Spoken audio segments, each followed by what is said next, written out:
Well, hello, hello. And welcome everyone. Nice to see some familiar people in the chat. Hello, Tutu.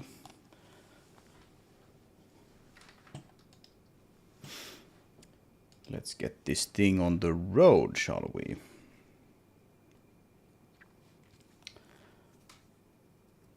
So today we're gonna do a little bit of tools development.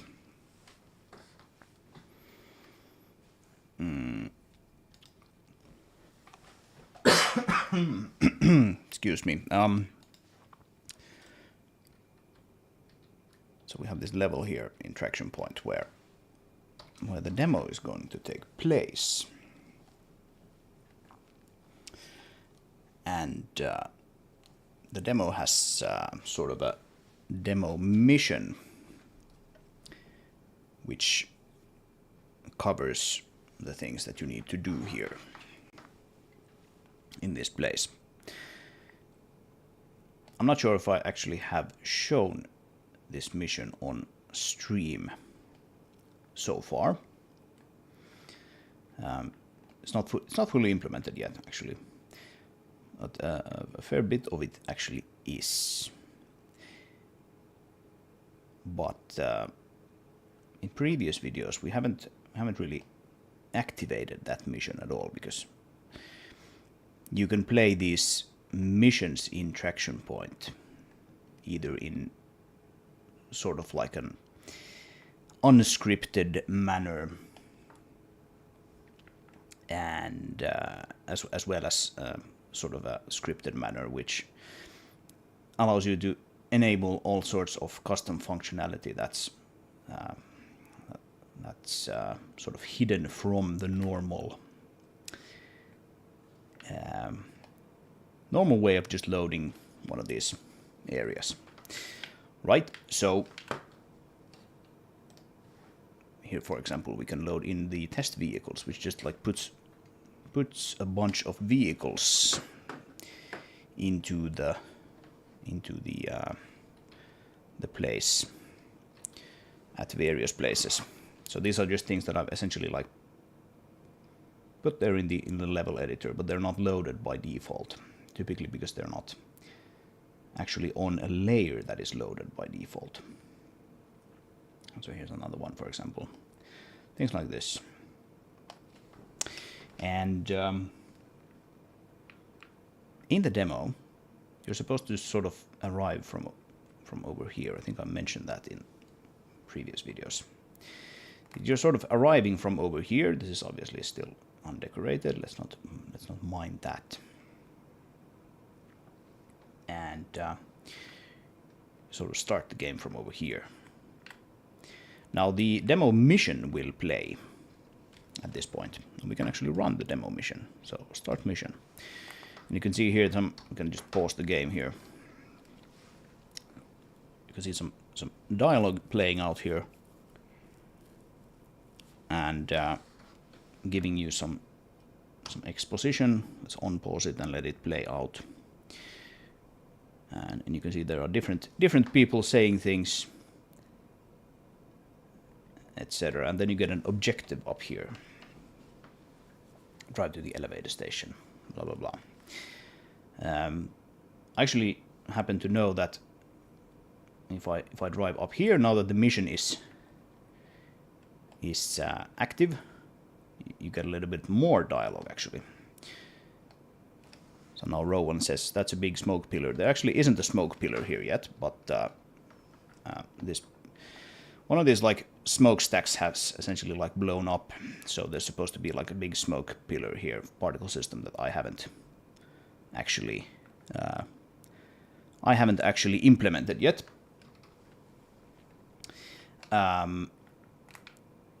As well as if you're driving close to that ramp there.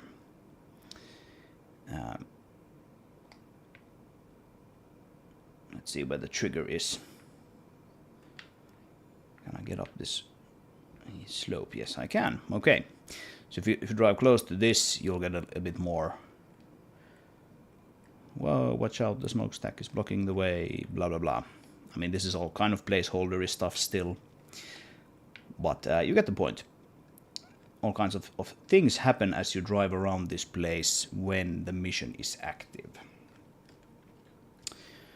So Tutu asks, I'm gonna put a little open closable ramp on the mother vehicle so you can drive in before you release it. Yeah, the mother vehicle is completely placeholdery. Yet, essentially this vehicle, this scout vehicle that we're driving right now, this is the only one that has some semblance of final assets. The mother vehicle is probably roughly the correct size. But this was... I modeled this in like maybe like the second or third or something transmission video. You can go back and have a look if you're interested. And yeah, the plan was to have some sort of ramp maybe in the front or the back, and you could actually drive into it, so to speak. Not sure if we're going to go with that, but maybe. Yeah, I was thinking you could have like actually multiple vehicles inside of it, and like one vehicle might take up a certain amount of some kind of cargo points or something like that, so you could only have like a limited number of vehicles inside of it, things like this. I'm not sure I'm really going to go with that. I think like over time the design has clarified to the point where I think the mother vehicle is probably not going to actually contain any vehicles. It's just going to, like, you can, if we switch to this now, we can have some stuff here. We can actually, for example, we can have another scout vehicle up here, and we can drive around with the scout vehicle here if we want to. And then of course we can use the crane to just like lift it into places.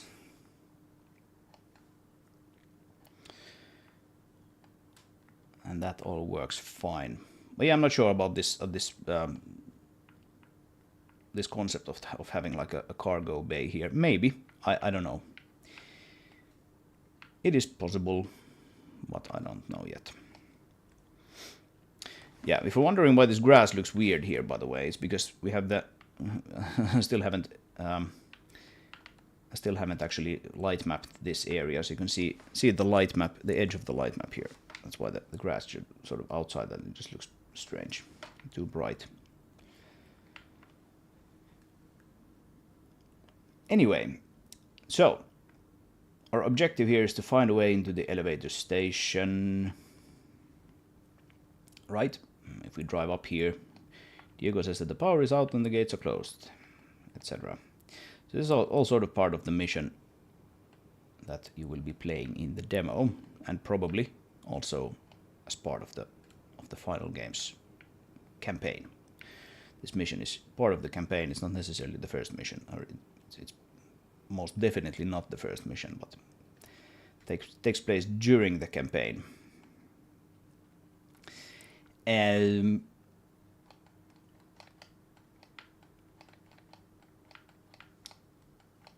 Yeah, I am planning to release the tools for modding and all sorts of things. Yes, that is the plan. Definitely to release the tools for this. Maybe even release the code for the game itself. That is kind of to be decided yet, but I'd like to do that. Like the Zig parts. Not the engine, but the Zig parts. Anyway, so the dialogue stuff. The dialogue stuff is kind of today's thing. Yeah, no, don't worry about any derailing. If I really need to get something done without interruptions, I'll do it off stream. Anything on stream is sort of fair game to derail as far as I'm concerned. So, the mission is scripted using another one of my tools called Nemo, which we've looked at previously. It looks like this. So it's sort of a flow chart of things, and you can have conditions, and you can write to certain values, wait for certain other values to be set, etc.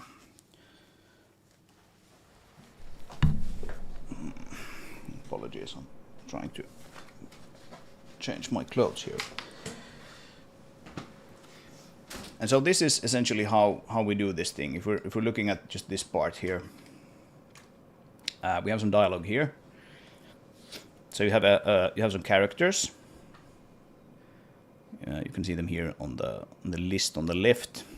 I don't think I can actually. I can't zoom this thing here, but you can zoom this main view. So you have like character named Rowan is saying basically this line here. And if we get rid of this, you can see that we have some localizable texts here that we can put in when the time has come to actually localize this thing. As well as you can play dialogue audio. So these are all the events that are available to us. And then we have some duration things and whatever here. Like, if you don't plug an audio into this, then the system needs to somehow know, okay, how long is this line supposed to be shown on the screen, so you can override the duration here. If we toggle that off, then the overridden duration goes away. This is kind of annoying though, if you have a few characters just saying things to each other, to have to put in this many nodes. We have a few places here. Typically you want like a delay in between them. Someone says something, then we have a delay. Then someone says something, then we have a delay, and so on. So it goes back and forth, and you can see we have some other places. Actually, I don't have any delays here, but that's probably actually because I just forgot to put it in. Usually, like, there's supposed to be like a very, very small, like half a second delay between these. Otherwise, they get sort of difficult to actually follow. But anyway, this is kind of annoying that you have to put in these nodes like this. Like, you have the same thing here: delay, dialogue, delay, dialogue. So I was thinking, like, maybe I can actually sort of wrap all of that into a node.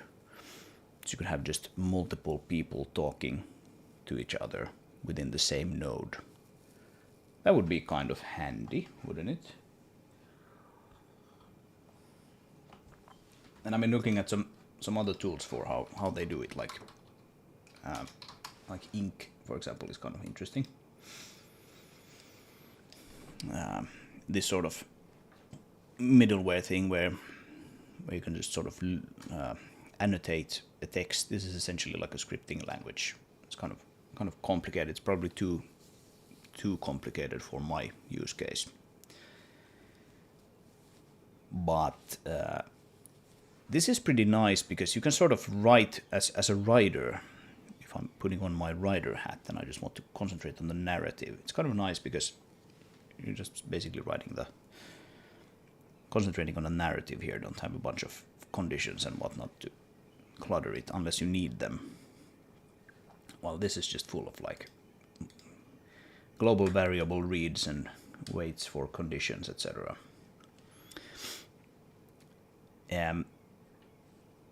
But I'm not gonna implement or integrate Ink into this right now. I figured I would do something a little simpler. That's actually not the one we want. I think this is just normal Notepad. So I just like sketched out how this thing might look like if we just have this same dialogue here in the beginning of the mission, but like in text form. So maybe you can have a node that has just text box that you can write things into. And it would have this very simple sort of syntax. You have a line, someone says something, the speaker is one of the characters. So here it says Rowan.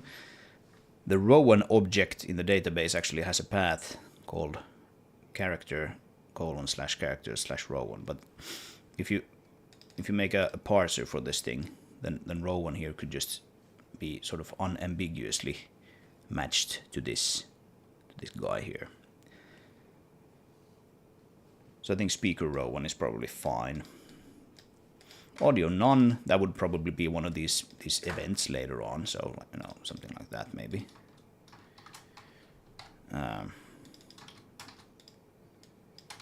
Something like that. When we get that in, and then duration, you can just have it as default, or just remove it, or have it to set like 4 seconds, 4.5 seconds, whatever. That would be like one line. Oh, yeah, Notepad doesn't have any kind of undo stack. Wonderful. And then you have just like 4 lines, just splits it, and then you can have a delay, just like 1 second, and then another line, and then a delay. That's kind of nice. So this could just wrap like a whole piece of dialogue into a new node. And you could still have nodes, like individual mission dialogue nodes, if you want to, for essentially places where you just want to say something. But in these places where you have multiple lines, then it would probably make sense to have something a bit more concise, to keep these graphs a bit smaller.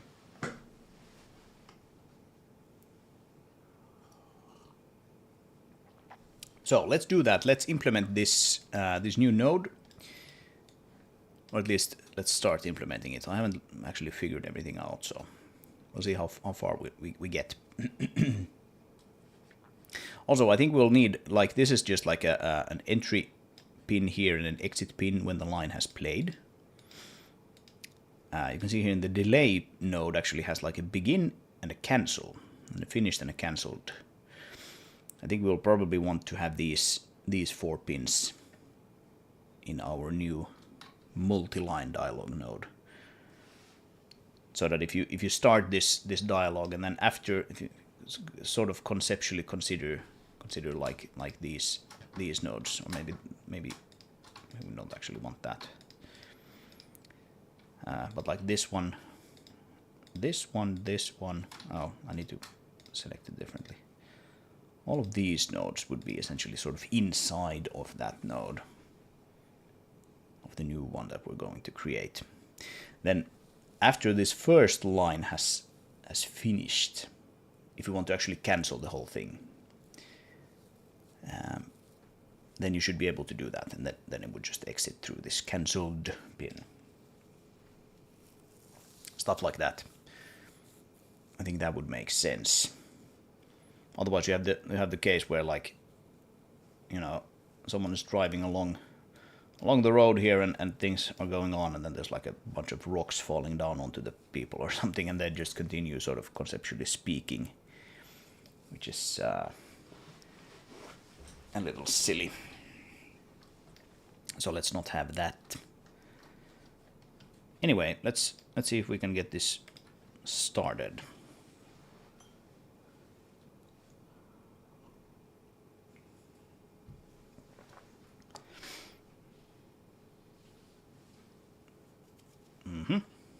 Oh, did I have it open already? I probably actually did. Yeah. Right. So we have Nemo editor is the editor we just looked at. This guy has a bunch of nodes. In the mission folder, we have mission guidance node, which is pretty simple actually. Oh, that's not the one that we want actually. It's a dialogue node. Yeah, I was thinking that's a bit too simple. Yeah, guidance is that's the text that shows like the objective basically. But yeah, dialogue node is the one that we want. This guy. Hello, Lucas. Buongiorno. Is that good day, or is it good evening, or what is it? I'm a bit rusty on my Southern European languages. But regardless, good afternoon if we're talking about, if we're speaking in Finnish time zones, then it would be good afternoon.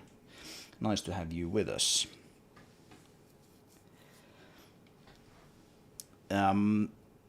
Right, so this guy, which is the same as this guy. We have one input pin, one output pin. Here you can see their type of type execution. False means that they are not single connection pins. You can connect them to any number of other pins. And for example, do that. That would be a horrible thing because it would begin and cancel the delay. Then we have the controls. I'm going to have to think about how I actually want. I probably want to have like a button. And then it would perhaps just show like the lines of text on the node without any option to actually edit them. And then you would have a button that you would click, and it would give you like a dialog where you can then change the actual contents.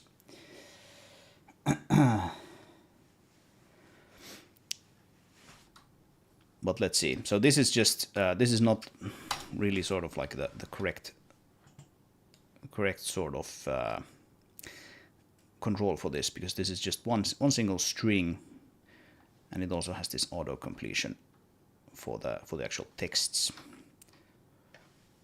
So I'm not going to go with that. I'm probably going to actually leave the controls until like the last thing. Maybe I'll do them later if I don't have time. Let's try to just make something that sort of works how we want, and then we'll try to get it into the game in this stream. I think that's probably more interesting. Yeah, buonasera, exactly. Yeah, buonasera is that's like good evening, isn't it? Actually, I think buonasera is good evening, and that is like, is it Italian?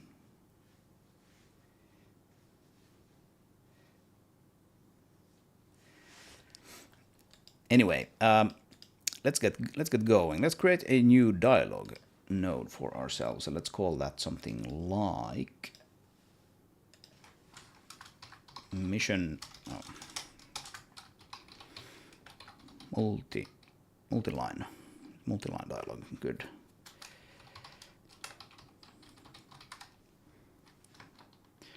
Actually copy that and have a quick look here.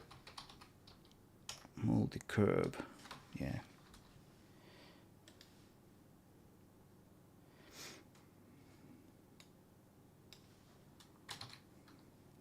Mission multi-line dialog. That'll do. That'll do.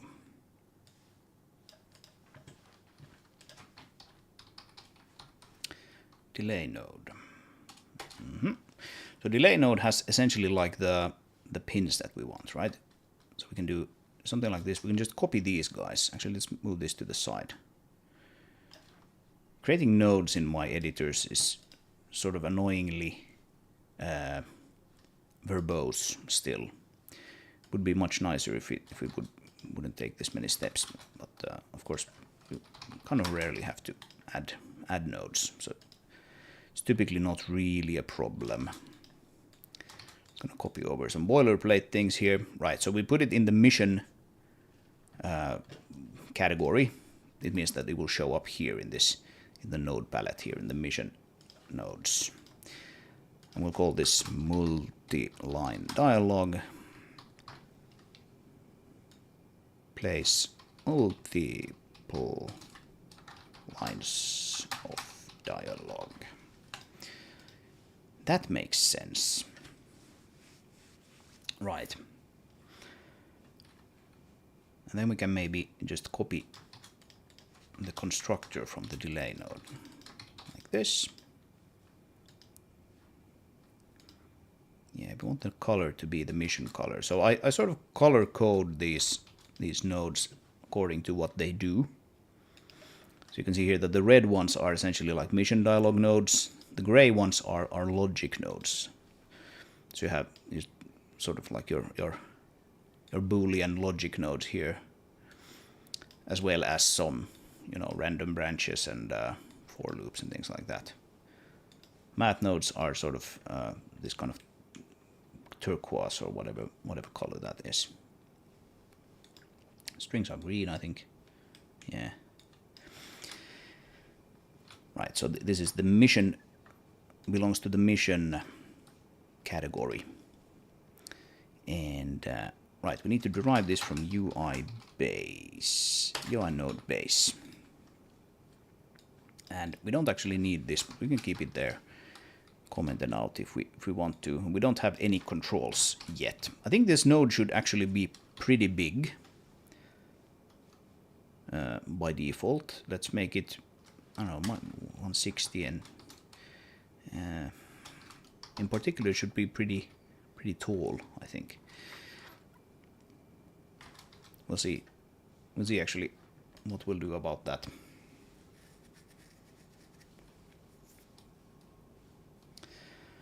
Right, and then we actually need to implement the so-called data side, and this is something that is kind of related to what I said previously about it being a little verbose to add these nodes. That you need to have both sort of the editor side, which is this thing here that you can see, and then also the data side, which is actually implemented in another assembly altogether. So not in Nemo editor, but in Nemo, which is sort of like the library that the Nemo editor can modify. And there are some historical reasons for that. There are also some data flow reasons for that. You can, for example, convert the Nemo project without actually having to open the Nemo editor if you want to sort of hook it into a data pipeline. Stuff like that.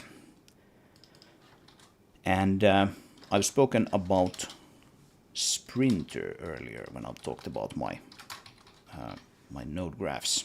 So Sprinter is my sort of node graph execution and evaluation library that actually runs these things, these node graphs on at runtime in the game.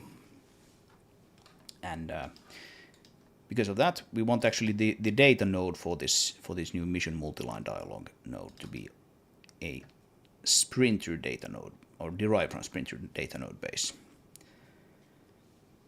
Which means that we can then export it to Sprinter data and have the game actually run the thing then later. All right.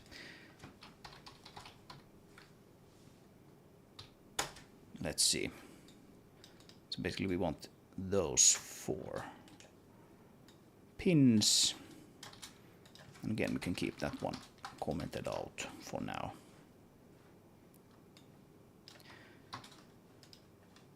And here in the data node, you can specify what kind of stuff that you actually want to be saved to the Nemo project. So you just specify the serialized node data and then editor node data. We don't have any data for the node yet, so let's just comment those out. Input satisfied is probably pretty good to set to true. Otherwise, it will actually not let you export this project unless all of the input pins are connected. And we don't need that for this one. It's kind of up to the user if they want to connect it or not. And then we have convert to Sprinter. So here we need to tell this system that, okay, this is a node conversion function for this new node that we gave it. Mission multiline node, we give it in there. And yeah, we got something called a Sprinter conversion context. And here we add the node. Let's see. Then we have a bunch of things here, and we'll probably need to essentially do all of this, except we do it for multiple lines. You can see here that we get essentially like the character that we've selected, and then we quite simply serialize the stuff. So we have the character path, whether or not the text is localized or not, so that the game can show a warning. If you have a localized game, but you just have then one text which is not actually localized, it can show you a warning or something in a log. Then we have the actual dialogue text, and we have the audio path if we have that, and then the duration. And then you just tell the system that finish writing the properties. Then you can call this handy helper function add all pins of node. And with this, you have basically everything you need to actually execute this at runtime. But I think we'll comment everything out between add node and add all pins of node. And we'll get to back to that other stuff later. Right. So now we have sort of like the classes done to be able to show this in the editor. We have the editor side, which is, you can see here, this in the Nemo editor namespace. It just sets a size, adds the pins, does nothing else. And then the data side, well, this doesn't even have a visual, so we can't set any size here. We currently just add the pins, and then we convert it into a node which essentially does nothing currently.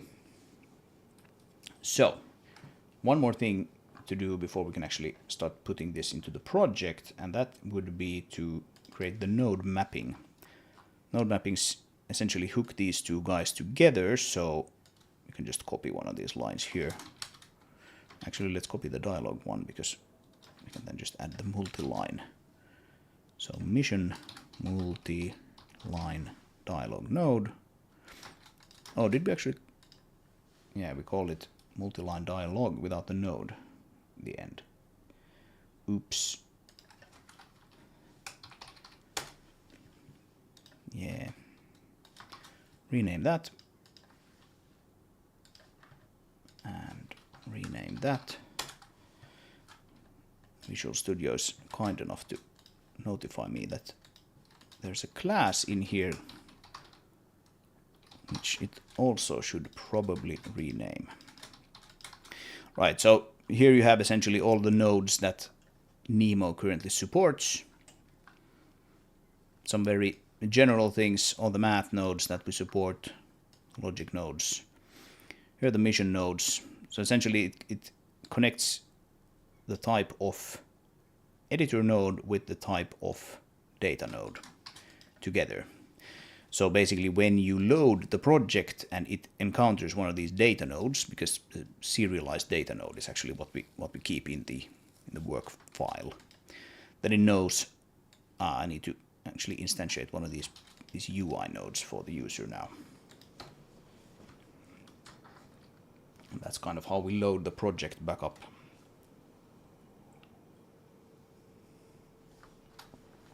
All right.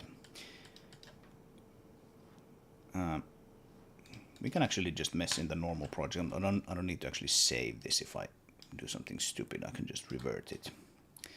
But here we have the mission that we looked at.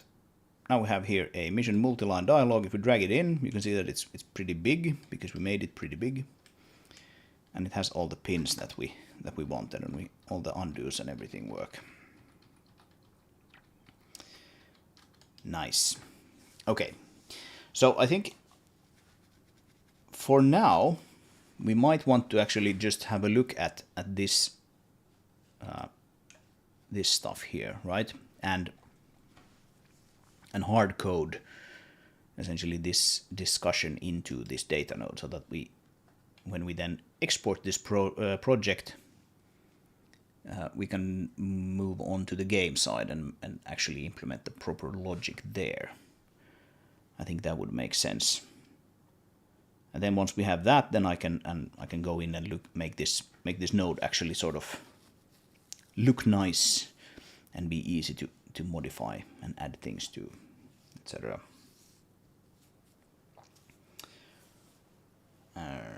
Yes. So let's do that. And we have this text that I used as a sort of a what should we call this? Well, this is essentially like what I would like the format to be.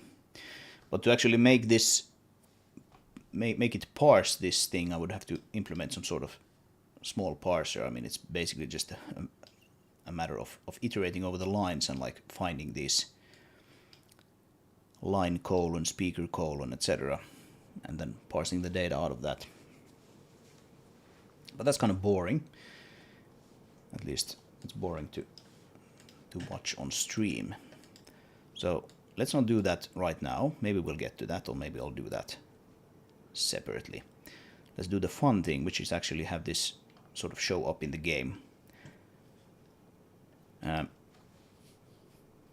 yeah, I was thinking we'll probably want to have some sort of like multi-line object or something like that, right? Which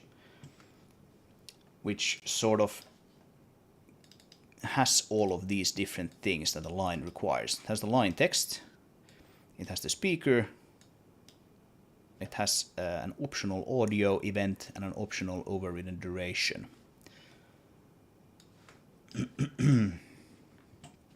So what should we call that? It should probably go in the Nemo project. The Nemo project can't actually refer to Nemo editor, but the Nemo editor can refer to Nemo. And this is a DLL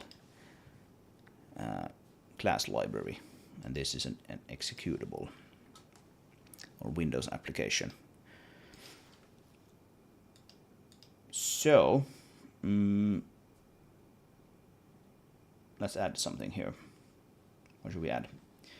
Or should we add it here to the mission? Yeah, we'll add a new file here called let's see, there's add class dialog line. Oh yeah, dialog line I think is probably pretty good. And this guy can contain essentially everything that the old, not the guidance one, the dialogue one, right? So it's essentially all of this stuff.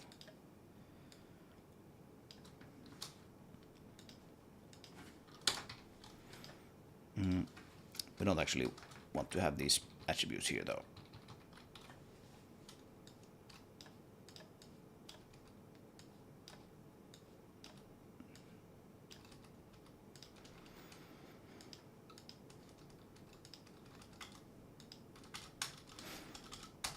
Right, something like that.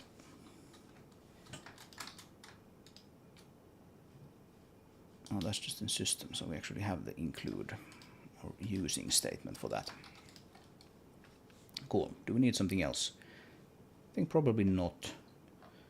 So this is the single dialog line node. You can see here that it's the data side because it also derives from Sprinter data node base. And it has all of the data needed to actually play this thing at runtime. So now we have one of these lines has all of the same things, and we basically just want to replace these with like one of these lines probably later on. But I'm not going to mess with this guy currently.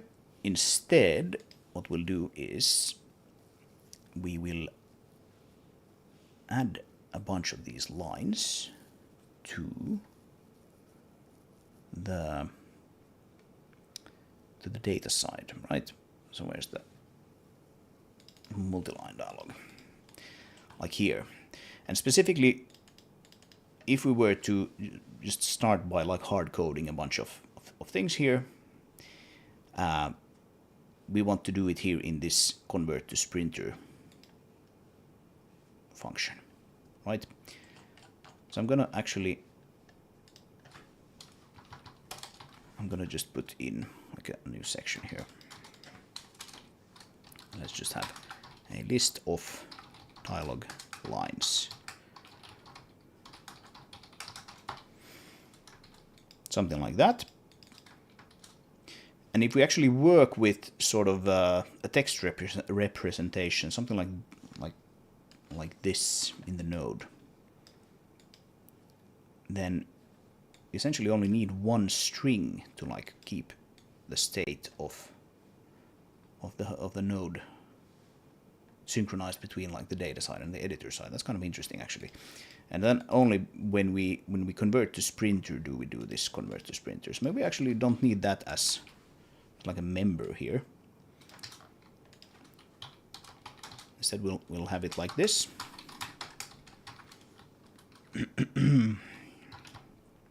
I can just shorten that a little bit. So we have a list of dialogue lines. I'll do like hack begins, hack ends,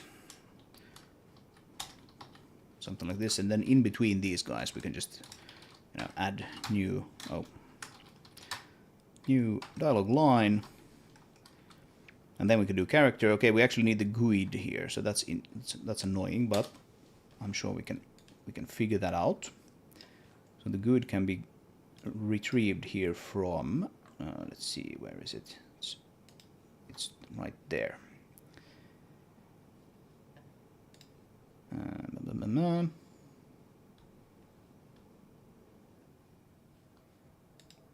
Oh, actually, we want the path. Yeah. Yeah, we want the path.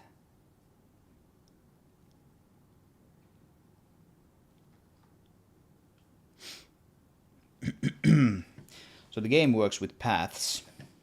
The editor works with GUIDs. You can see here like the narrator.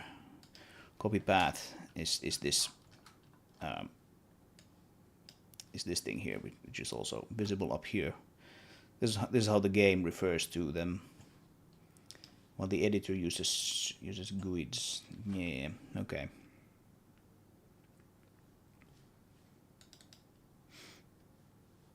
Okay, but that's I think that's still probably quite okay. We'll just hard code some GUIDs here for us for now. How do we get the GUID out of that? We probably need to go into like the project file to get that, but let's just do like GUID.empty for now. The text can be anything. Let's say hello there. The audio is also a path. Let's just set it to an empty string for now. Override duration, sure, true, and then overridden duration can be like 2 seconds. Right, so that would be one line of dialogue for our new system.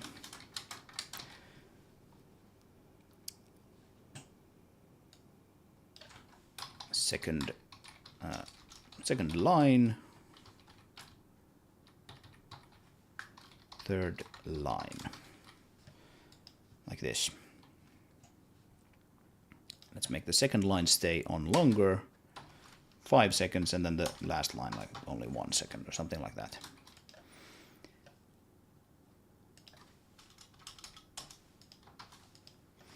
Right, so now if we were to export all of this, we should see hello there, second line and third line sort of without any pauses in between. Any delays in between, which is probably all right as a first test. Right, so we're going to have to parse those GUIDs. So let's use a few different characters here, and I'm going to I need to go into the project. This is not obviously how it's really supposed to work, but for now we can use it like this. And we have where's the project? Where's the project file? Workflow root game database. Okay.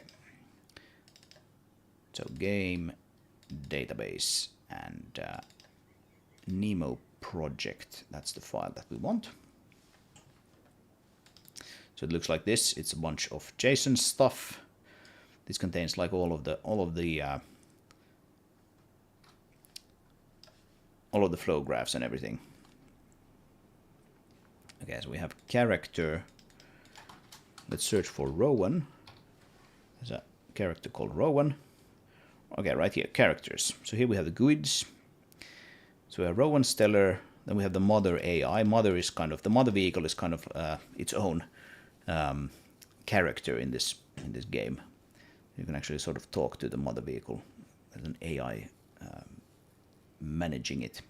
Then you have Diego, and then there's the narrator. Okay, so let's have Rowan say the first line, and I just copied Rowan's GUID. Then the mother vehicle can be the second one. That's their GUID, and then the narrator can be the third one.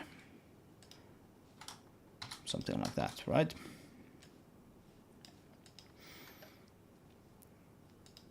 Yes, yes.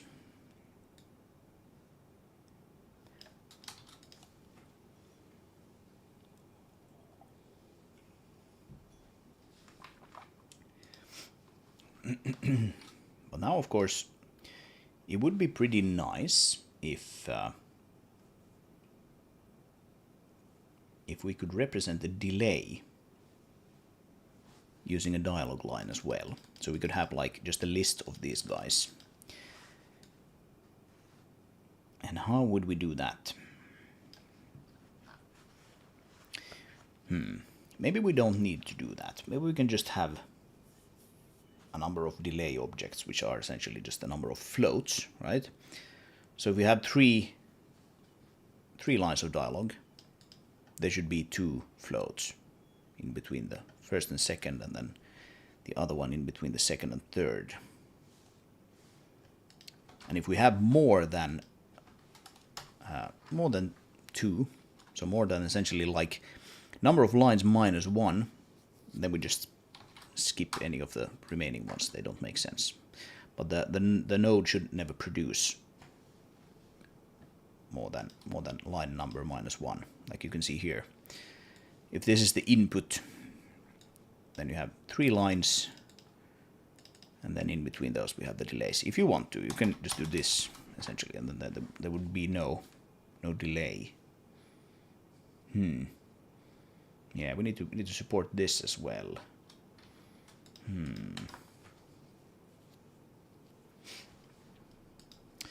Yeah, I was thinking one way to do this would be just from sort of like a data perspective, would it be to you know, have this as a GUID empty.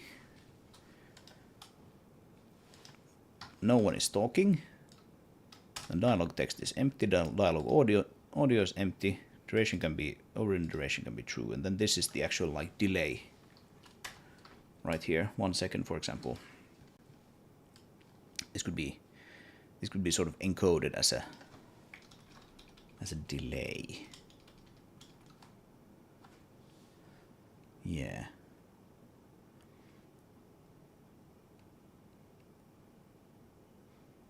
I wonder if that is sort of like the most simple way to describe the delays.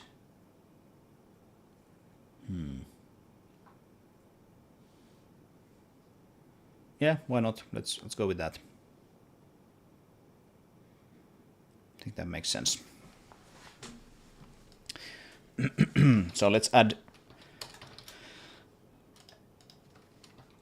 like a 3-second delay between the first and the second, and then a 1-second delay between the other one, something like that. All right.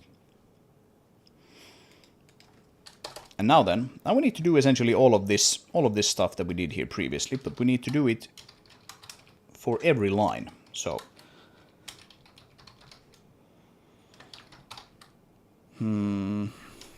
what should we call it? Maybe like source line or something.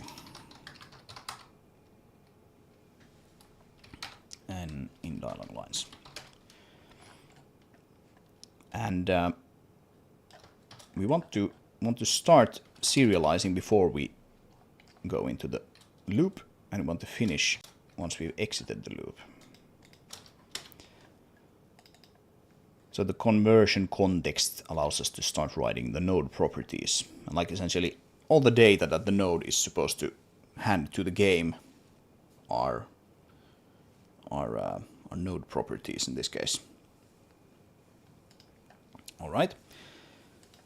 So maybe we can just copy this stuff now and put it into the for loop and see what we have.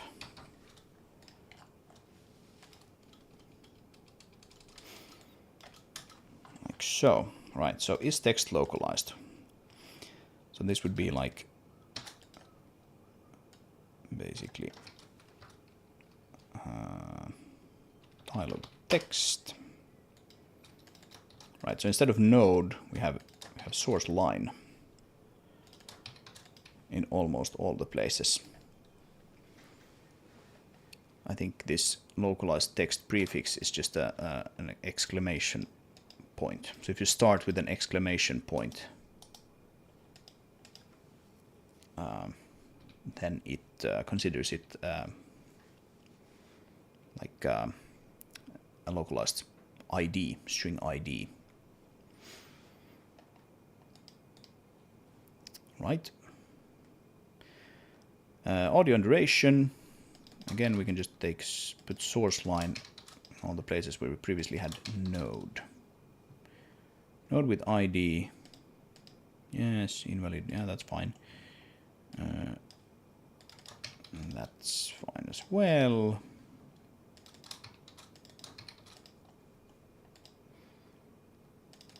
And that would be character. Right here, so we get actually an export error if we somehow messed up those GUIDs. So that's nice. And then we can just do that, right? I think that should be it.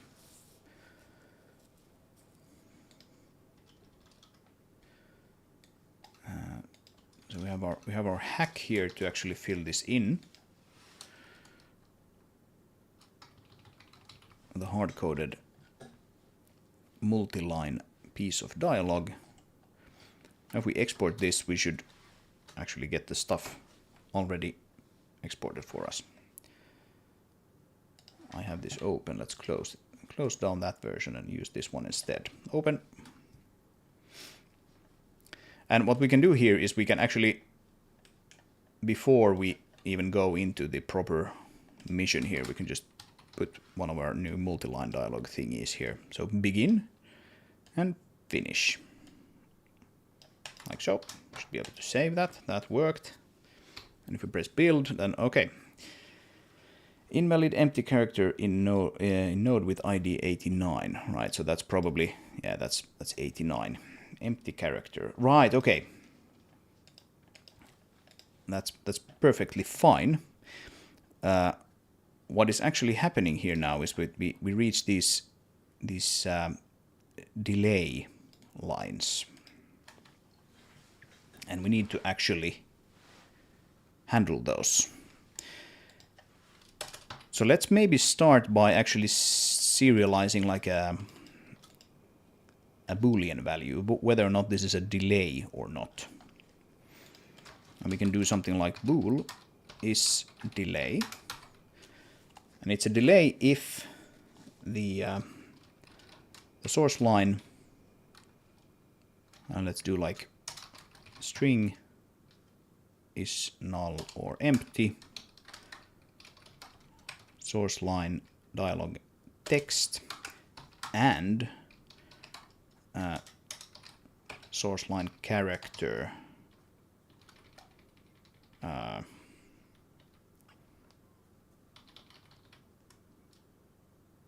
equals maybe I can do something like GUID.empty. So if you don't have any text to actually say and the character is also empty, then that's a pretty good sign here that this is actually a delay. So we just do stream put is delay. We're gonna have to remember on the game side to actually, the first thing we do is we need to we need to figure out if this thing was actually a delay or not.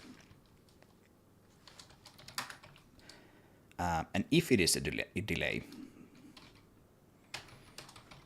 then we quite simply put the duration like this. And then we continue. There's nothing else to do. Delays have only the duration. We don't have the duration here because the duration is kind of calculated from a bunch of different things here, but we can just quite simply use source line dot duration, probably with a overridden duration like this.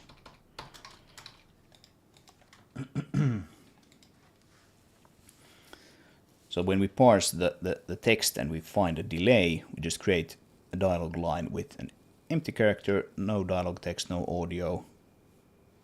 Overridden duration doesn't really matter, but it can be set to true. And then we set the duration to whatever the delay is. And that should be fine. So now we should be able to actually export this.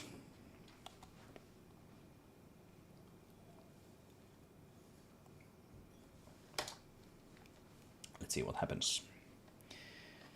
Let's see what happens. Yeah. Okay. Cool.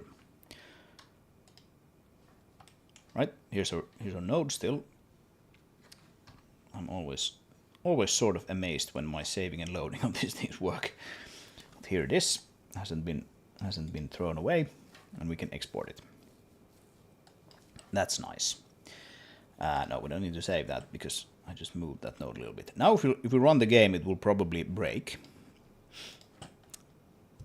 because it doesn't know what to do with that new node that we created. But let's see. Let's figure out what will actually happen.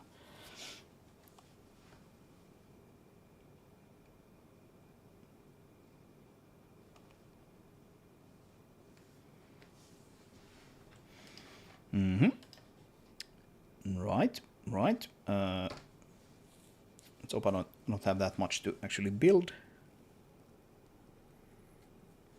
It's always possible that I do.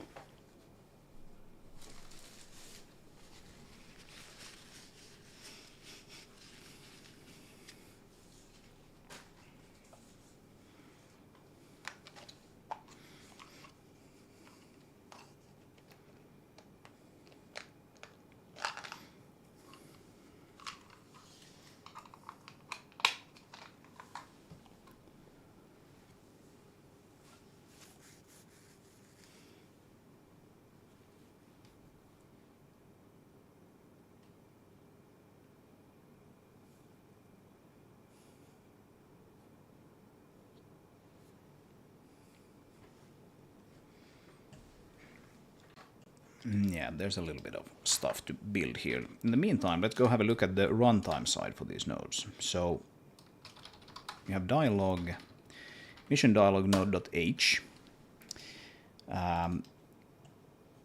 This has just a registering function, register mission dialog node. And this is the actual string that identifies the node in the runtime data. So probably what will happen, oh, I have the editor running so I can't build anything in the meantime. Probably what will happen here is that the game will actually crash or assert fail and say something like unknown node, Nemo nodes mission multiline dialog node, which is the name that we used. But that's actually sort of the fully qualified name for the .NET class.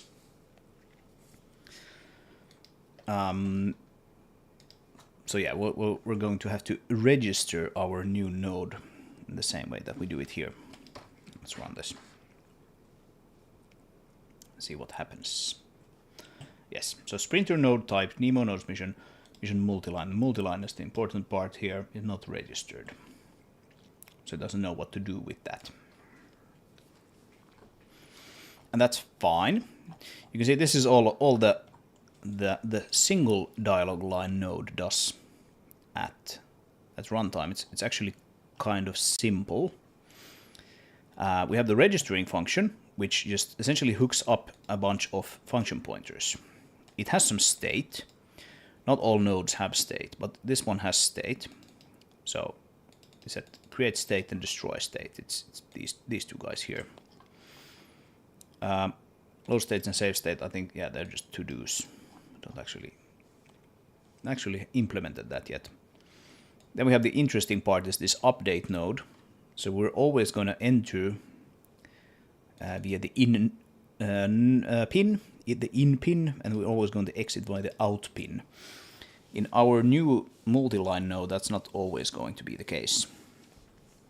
But in this one it is. And so basically we get the state for this node, which we created up here. We ask the whole node graph, hey, what is the current time? Because we need to stay in this node as long as the duration for the line specifies. So we just save the start time according to the current time, and then this is the thing that triggers the whole thing to be played back, shown on the screen, and playing the audio and all of that. So there's a mission dialog. You can see that this actually, it sends a message, but in particular it calls an RPC, because these node graphs run on the server. The mission node graphs run on the server, and of course both the actual like HUD, which shows the subtitles and plays the audio, that's on the client. So we need to actually like tell the system that, hey, we have dialogue now. Play it please. Play it please. And then once that has done, this update node function will be repeatedly called as long as we are inside this node. So when we set the start time to something that's not less than 0, we're going to come here instead. And then we just check, okay, is the current time large enough that we have passed the duration? And if we do, we just reset the start time and then exit via the out pin. And that's it. That's everything that we need to do for the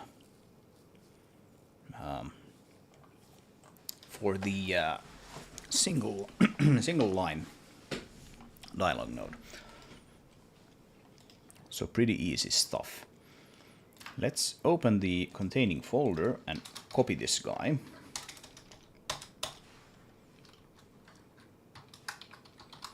Multi-line dialog node.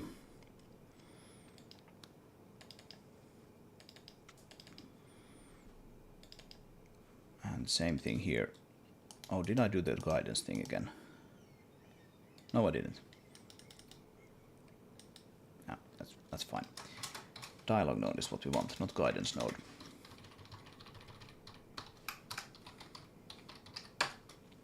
Multi-line dialog node. There we go. And then we need to we can actually go into the CMake files like this. Actually, we can probably find it easiest just from Visual Studio itself. Nemo is a pretty small project, as you can see. Aren't that many.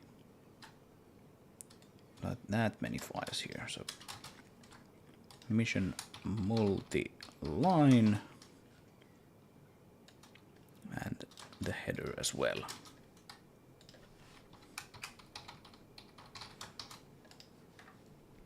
And then we just regenerate the CMake project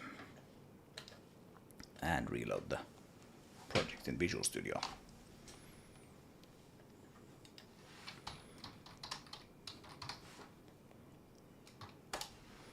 And here we go. So register mission multi-line dialog node. So we just set that name. This is the name of the .NET class for that node in the data that comes from the editor. So we need that, and then we need to use it here as well, and there as well, right? So that's fine. But now these pins don't actually match. So we have in and out. but on the tools side we have begin, cancel, finished, and begin, cancel, finished, and cancelled. So we're going to want to rename these begin, cancel. I typically use just a new line, an empty line there to separate input and output pins. I think. Let's see. I don't actually have it here on this one, incidentally. Yeah, this is typically how I do it. So we can actually just fix that. Put a new line there. In, out. Begin, cancel, and then finished and cancelled. Like so. And then we need to actually let's actually comment that out for now. Won't work anyway. So input pins, we have an execution pin called begin. We also have a second one called cancel. And then we have on the output pins we have finished and cancelled. Right. Yep. And then here is where we can deserialize that stuff that we serialized on the editor side. Right. So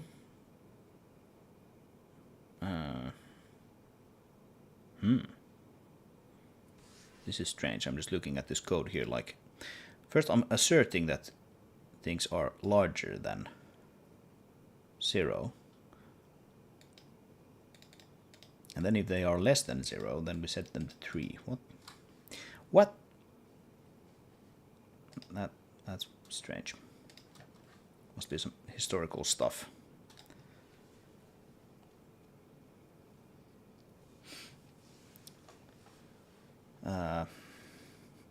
Like we have a fallback dialog line duration here on the C# side, which is actually 3 seconds. If we override it, we actually throw an exception here if it is not larger than 0. So that shouldn't need to be there. Actually, that's kind of a strange thing to have there. But oh well. Oh well.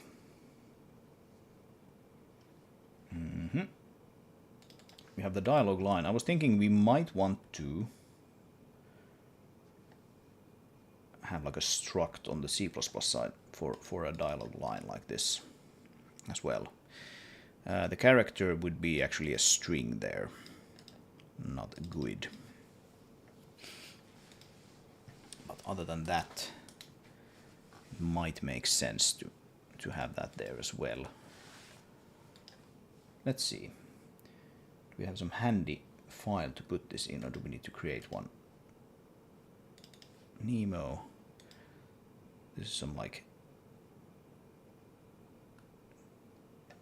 very basic types. Nemo character data. Yeah, so basically something like this. It needs to be serializable, and then we can have some stuff in it.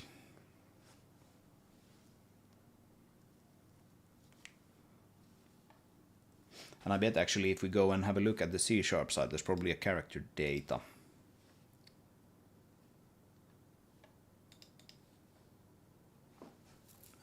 Class here as well. Yes, there is.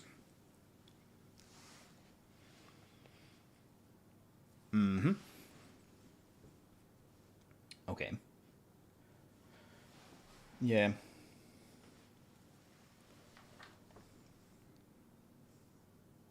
Yeah. Okay, it's probably fine. I'll just copy that as well. We do the same thing for that as we did for the node. So we do character data. We'll just call this dialog line, Nemo dialog line. Like so. We'll do the source side.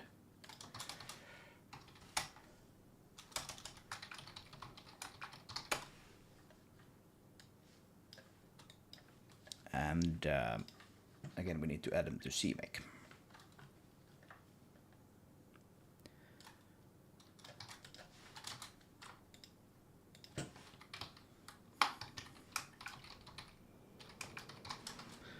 Dialog line and dialog line here as well. One nice thing about CMake is that it gives you an error if you have a typo in your scripts. So if it works, then it means that it not only did you actually write this correctly according to the syntax, but you have those files there. So pretty nice. Okay, now we can go to dialog line right here. And let's see what do we need to have. Go to basis tools and here. So character needs to be a string.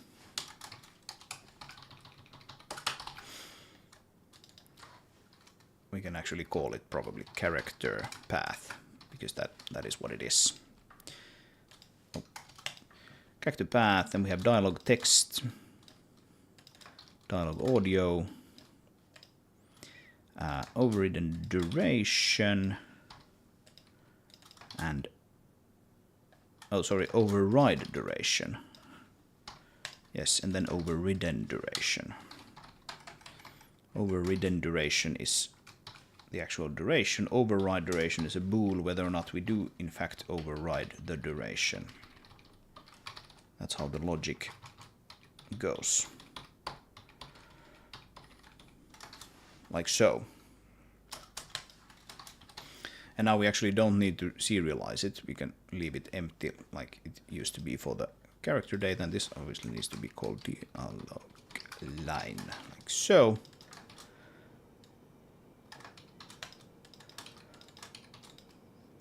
But the deserialization needs to be done. So character path,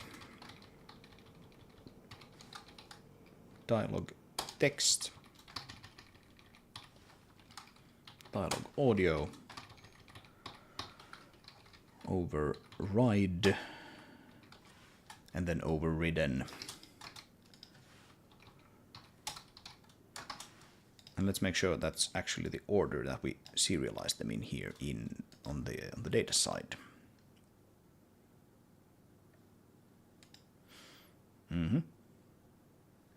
Oh, we don't actually, yeah, we don't have that. No. No.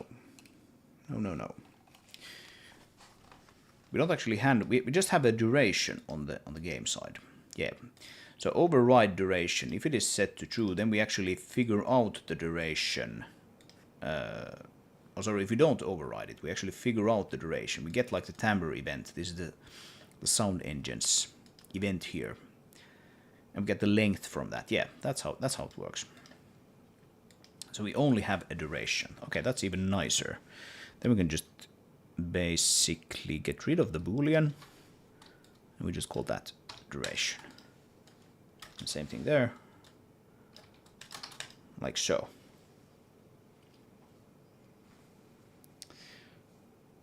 Right.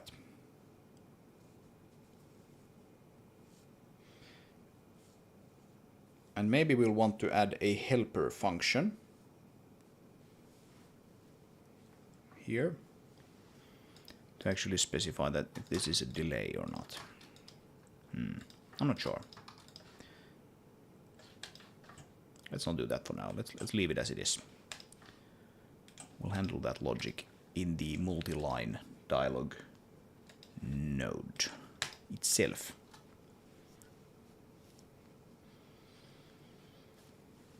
All right, so I think one thing that we need to do here on the data side still is we actually need to write how many of those lines we are going to be writing.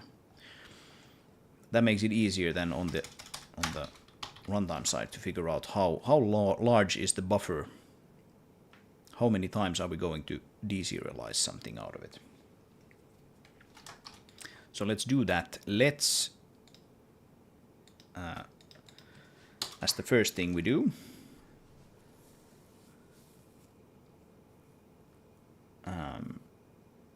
this is not going to work actually. It's just what I'm thinking here, because this is delay.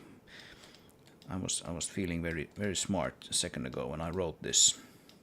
But of course this thing won't work with our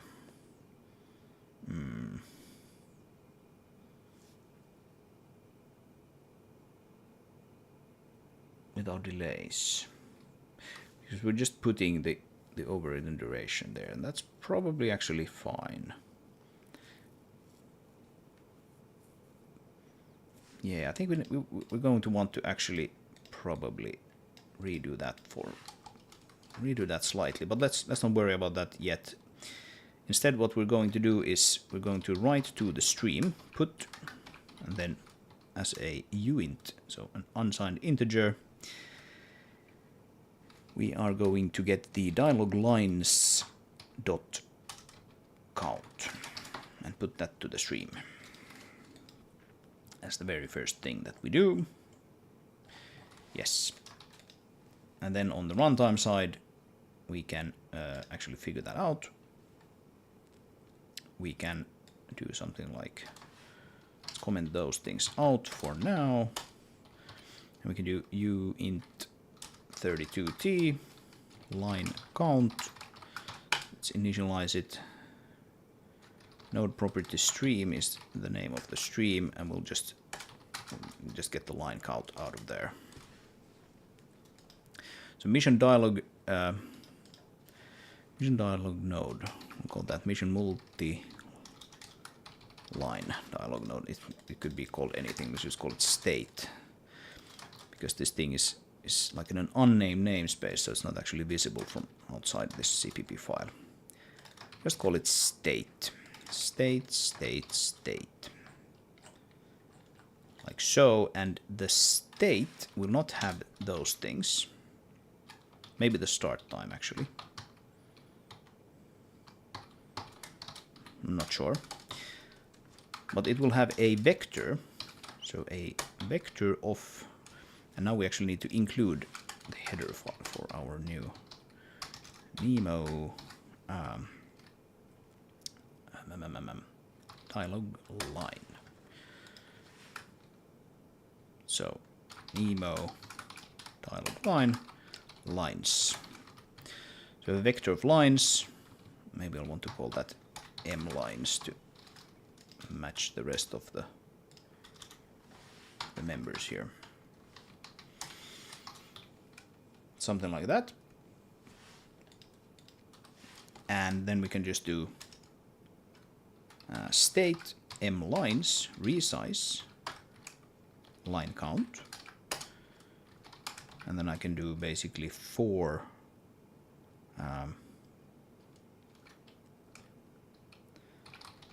Nemo dialog line in state lines. And then deserialize the guys one by one. So line. And that should be get.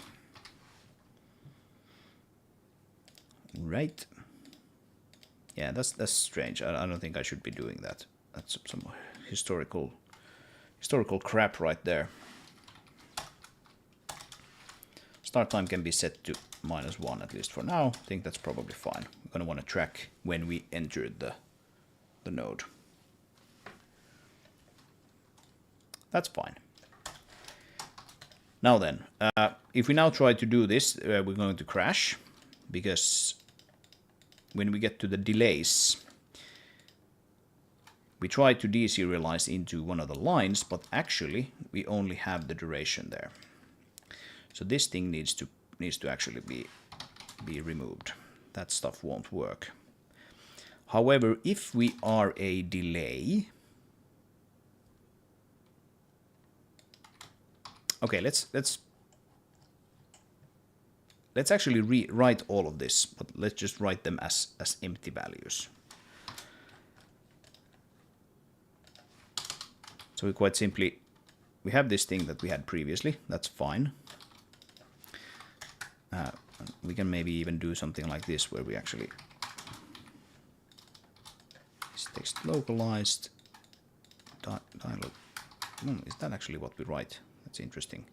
I'm gonna need to check if this is actually what we're reading.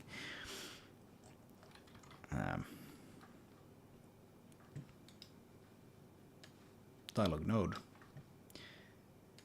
Right, is text localized? Yeah, that's not something that we actually have in our dialog line struct here. So we have character path, then we have is text localized. So that's a Boolean. We need to read that as well. Then we have dialog text, we have dialog audio, we have the duration. And then the start time, which is not actually part of this. So that's better. Character path, blah, blah, blah, blah, blah. Yes, that's fine. Is text localized? We just need to basically get it out of here as well.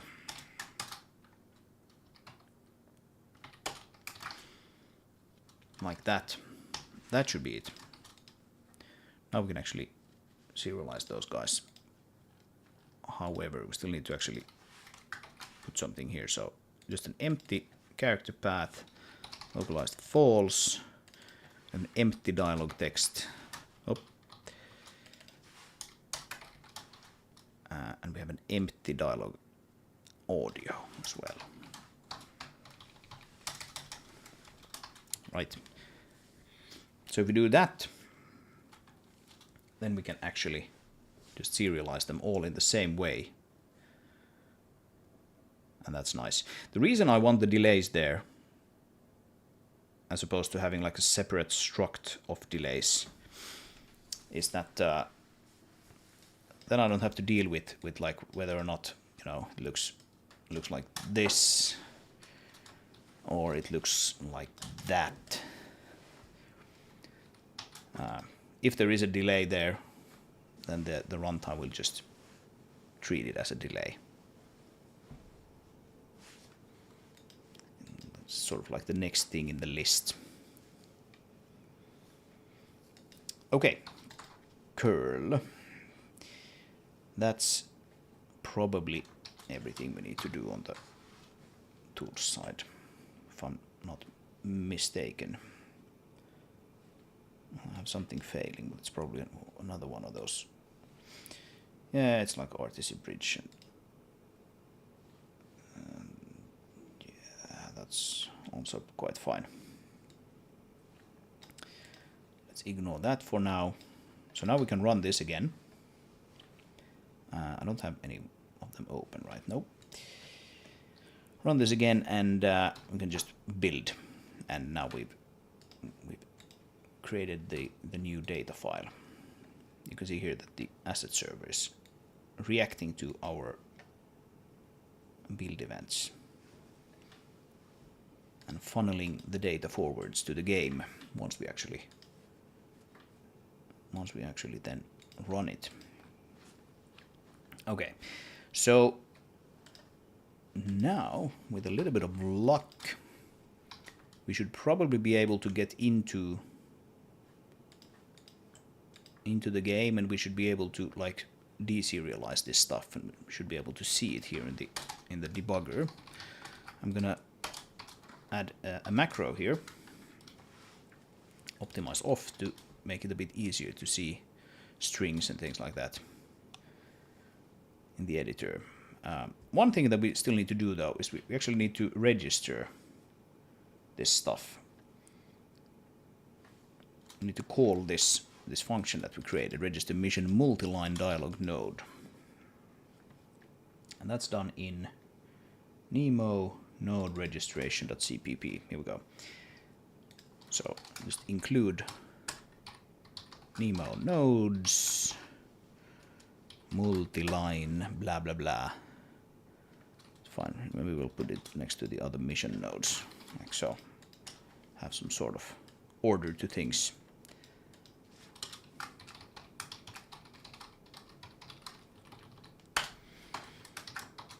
So these are called when we start up the game. And and it registers the node there as part of the thing. All right, so now we are here. You can see that create state has been called. And now we should see something like hello there, blah, blah, blah. Oh, that actually didn't work. Okay, binary buffer overread. That just means that we didn't actually serialize or deserialize things properly. Let's look at this with care. So the first thing that we do is we get an uint32 out of the stream. That is probably fine. Let's see, we should have like 5 there, I think. Line count should be 5. It is. So line count is 5. That is at least correct. And that would be like that one, right? Okay, it's actually this one. It's this is delay that we don't need to actually, we don't want to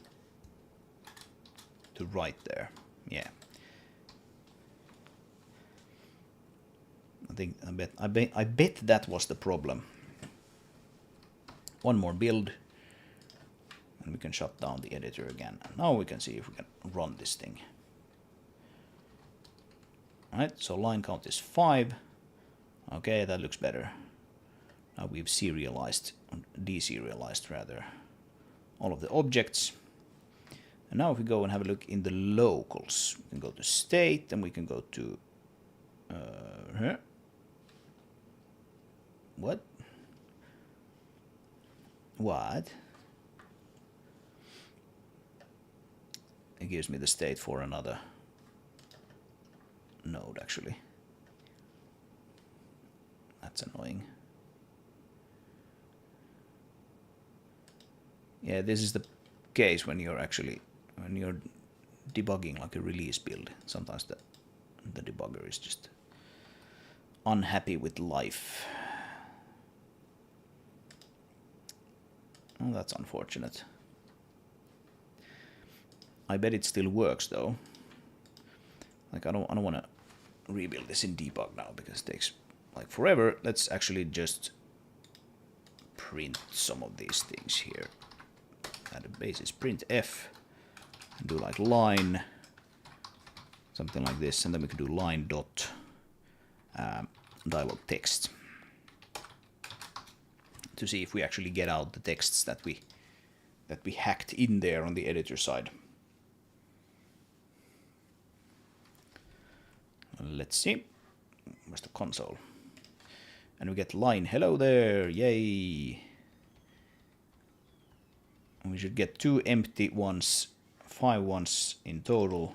Yes. So these are the delays. Hello there, second line and third line. Right. So the data sort of path, the data pipe now works. And that's fine. So now we need to consider, okay, we have these dialog lines here. This update node function should basically start by playing the first one. And when, or sort of set that as the current one, shall we say. And when the current one has finished, it should get the next one. And when the next one has finished, it should get the next one, etc., until we have run all of them. And then it should exit. And maybe we don't need to consider the cancel stuff for now, but we'll see. So if, let's see, if entry pin equals pin ID, right? Is that actually how you check that? I haven't written notes in a while, so I don't quite remember how to do this. Yes. If entry pin is begin, what's the name of the pin that actually kicks this off? What?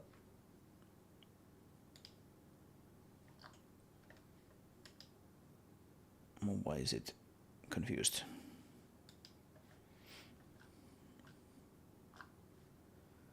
I don't know. That should be completely fine. Yeah. Looks like it is. So now we can do the same thing here. If state m start time is less than 0. So we start by setting it to -1. That's essentially like we've just entered the node. Just exactly what this comment says here.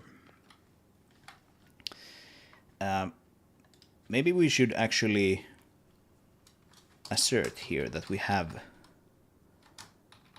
or maybe we should assert here that we actually have some lines. This is assert. Assert D is like assert with the description, so line count needs to be larger than 0. So like multi-line dialog node with 0 lines. That should not be possible, and we should probably actually just do an export error in the editor if you try to do that. But the runtime can basically assume that, hey, we're going to have at least one line here to play. And right, so start time is the time we actually entered the node. We can set a comment here. This is the time we entered the node. Current line enter time or something like that. Maybe that should be a size t.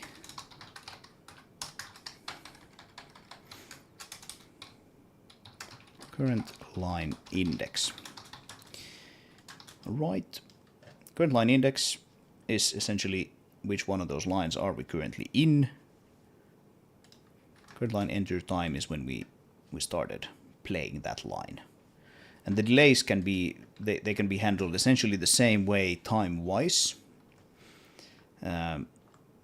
We quite simply don't play anything when they are executing. So that should be a pretty straightforward way of handling this.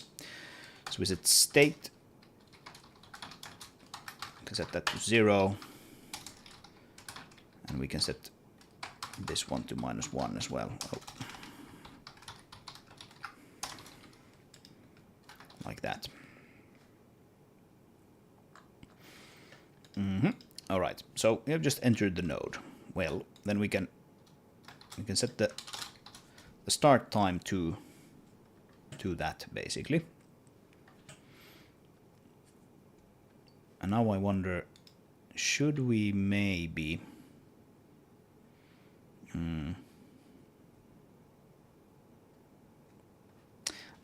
that's completely fine. We'll set the state current line index to 0, and we also set current line enter time to current time. Then we'll probably want to have a function to actually kick off the line itself. So let's do something like void play line,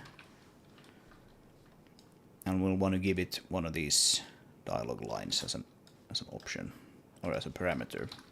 So const line, but we also want to give it the context.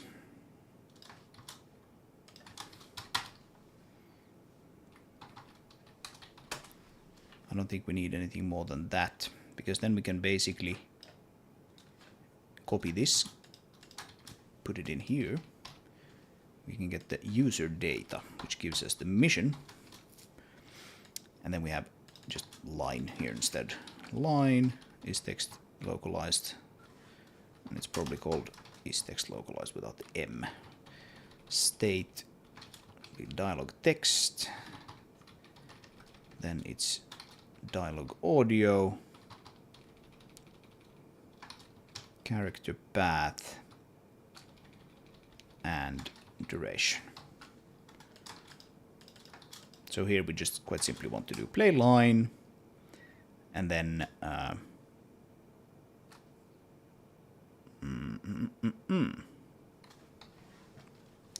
Then we do state m lines current line index. Now the context comes first.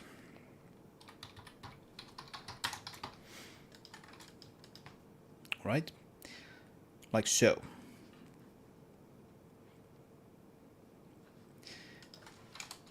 And if we have not just entered the node, check if it is time to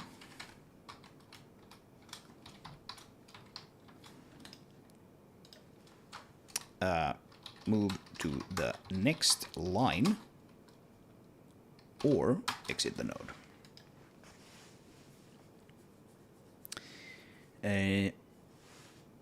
Yes.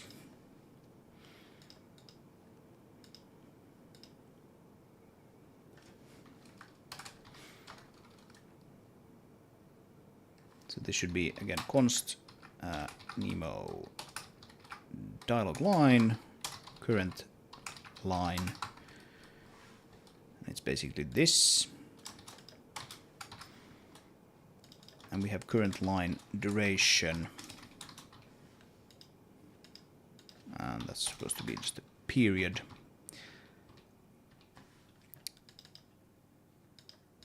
But we don't want to actually compare it against the start time. We want to compare it against the current line enter time. And we don't necessarily want to exit here. We want to exit only if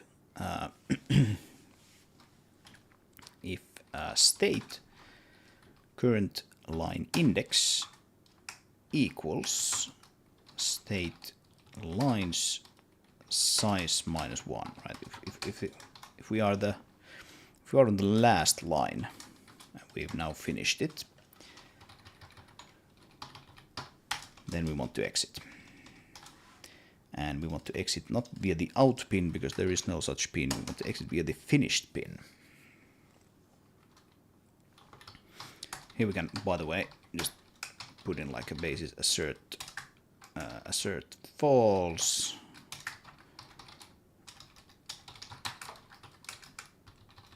Implement cancelling multi-line dialog nodes. Something like that. Right, so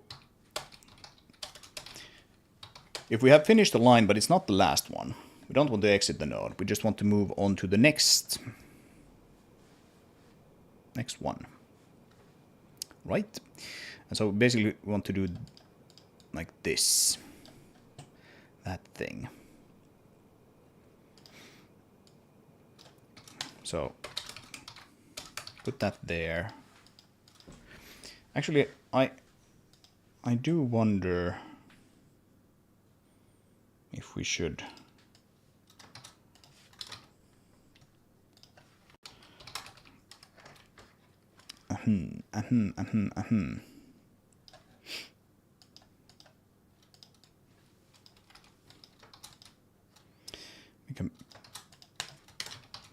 we can do it like this. In play line, if line dot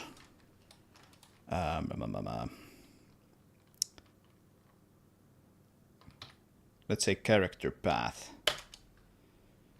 is empty, then we just return. Right? We don't play anything. No character. This is a delay between lines. Right. So this even handles the case where the first line is a delay, even though we should probably not allow that because that's silly. Or maybe we should. I mean, if someone does that, then all right then. Well, yeah, that handles that case as well. Okay.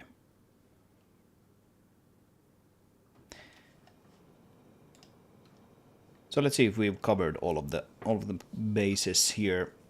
We don't have the canceling yet, but that's something that we can do separately. So we enter, set the start time. We don't actually use the start time. Well, we kind of use it there. Yeah, we can just keep it as it is. If start time is less than 0, we've entered it. We've set the current line to 0, and we need to do this thing before we call the play line method in both cases. And we check if the current time is the current time minus the enter time for the current line is larger than the current line's duration. Yeah, that looks good.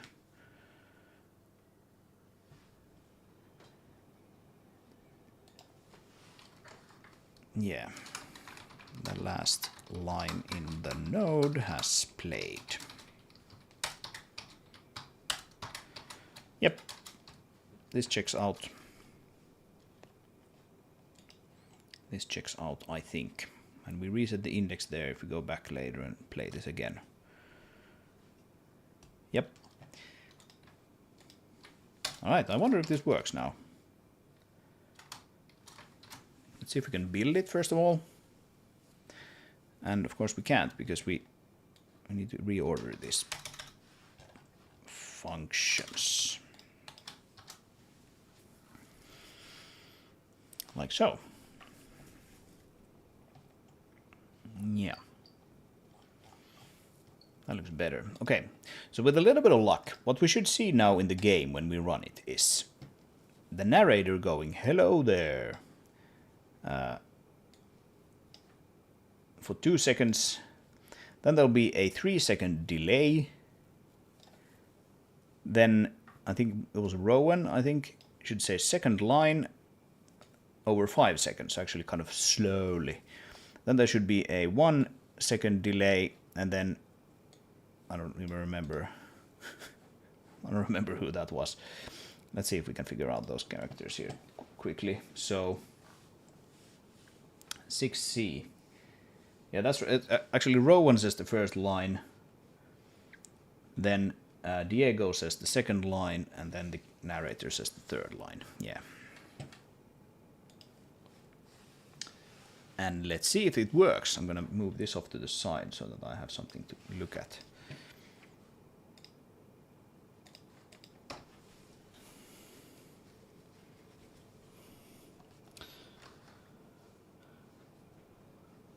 And we load into the game. And now if I actually run the script, start mission, Rowan says hello there. 3-second delay.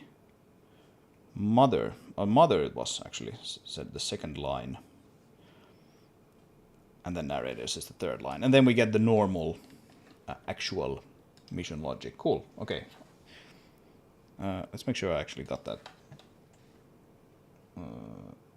D5 is mother.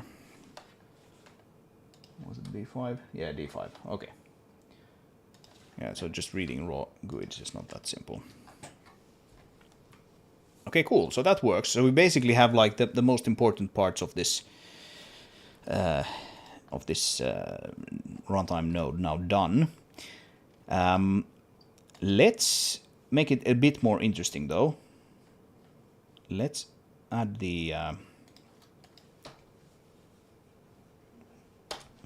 whole canceling thingy there.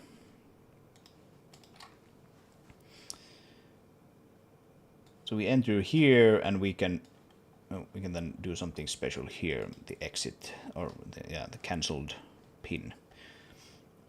So let me have a think here. How should we actually trigger that? There's probably several different ways that we can trigger the cancel for that to happen. And then of course we need to implement the cancelling. So the easiest one is probably to set up a delay. So we start the mission, run through this weird placeholder thingy here, which is not really, doesn't do anything, but we can immediately start a delay of, what should we put it to, like 4 seconds or something like that. So if we put it to 4 seconds, and then once this has finished, we cancel the dialogue, the multi-line dialogue. It should not have time to go through the whole hard-coded dialogue thingy that we put in there, right? Because after 4 seconds, like, let's see what we have. First one is 2 seconds. Then we have a delay of 3 seconds. Cool. So, yeah, we should really just see the first one. And then it should exit. Yeah, that's probably fine. I don't think we can actually really sort of cancel these lines on the mission level. We can cancel them here on this flow graph level. But once we've submitted a line to be played back by the HUD and the audio engine, they will actually play to the end. And then it will do whatever it does. But we can at least cancel them here on this flow level. And what we can do here is do something fun. We can do like a mission dialogue. And we can say here that the narrator says, all of a sudden the mission was cancelled. Is that how you type cancelled? It probably isn't. Something like that. Overridden duration, let's have that play for... Actually, let's not have it. It should play for 3 seconds if that is the case. So we should see hello there. And then it should go to the delay. We should never see the second line, but instead we should exit via this pin, and then we should see this narrator line here. And then actually the mission should not progress if everything goes according to plan. Hey Solaire, nice to have you with us. Marcus asks, are multiple people working on this game, or am I a solo dev? I am a solo dev. Shall we say 95% of the cases. I have a couple of people helping out with some narrative things and some like music. But yes, I am almost completely a solo dev. So let's build this. We should see node with ID 91 has no audio event or overridden duration using fallback duration. Well, that's fine. It is this one here. If we turn on the node IDs, we can see that this is node ID 91.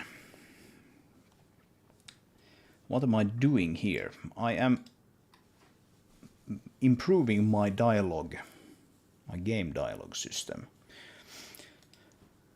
So we have this new node here, which looks kind of empty currently, where I have some of these mission dialogues here that are typically like you have a mission dialogue and then you have a delay. Then you have a mission dialogue and then you have a delay. Basically people saying things to each other. And this new node, which doesn't really have any UI yet, probably won't get to that today. But this new node here allows me to put in just a bunch of lines into the same node, so it's a bit more concise.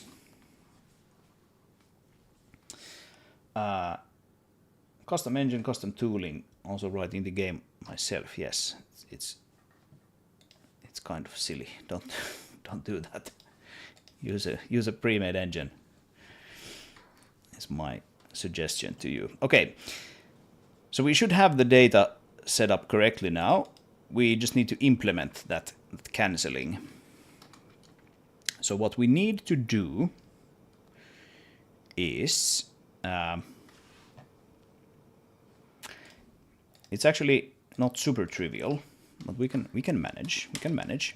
So Sprinter, which is the thing that runs these node graphs, has something called a cursor, sort of like an instruction pointer. So we start the mission here.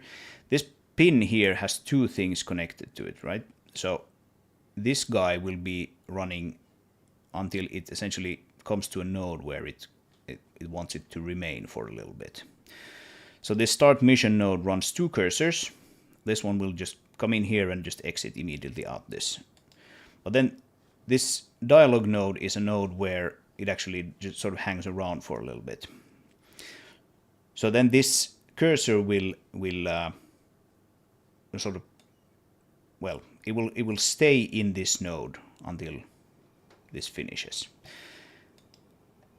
Then we go back here, and this start mission node runs the second node. It will come here, and it will hang around here. And once the delay is finished, it will continue out this pin and come into here. So now we have essentially two cursors in this node, right? We have the original one which entered here, and then we have the second one which arrives sometime later, actually 4 seconds later, and enters via this pin here. So what we need to do is this cursor that enters via the cancel pin, it needs to actually cancel the original cursor, which is the one that's sort of running these dialog lines. I hope that made sense. And I should have some nodes here where we can actually look at how that is typically implemented.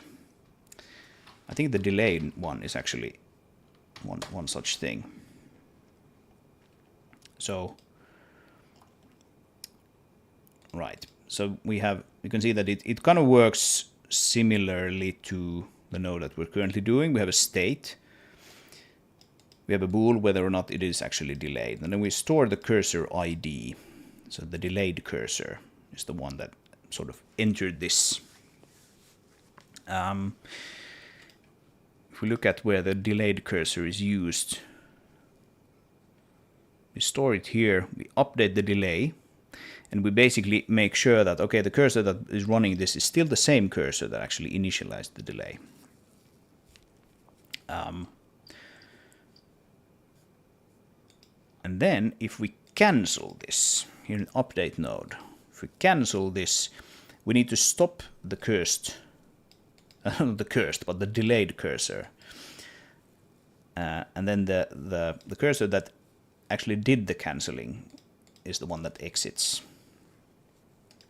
Right? Let's see if that checks out.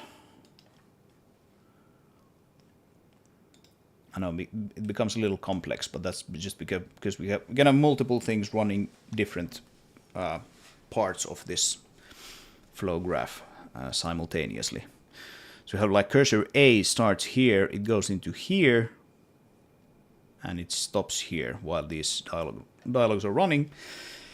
Then we have cursor B enters here, it actually stays here for a while, but then the same cursor exits out this way, and cursor B now needs to cancel cursor A, which is still running this one. And then cursor B exits through the cancelled pin. If that makes sense. Let's see if we can make that happen. I'm gonna bring delay node over to the side, and we can make this a bit larger. I'm gonna have some water here because I've been talking so much.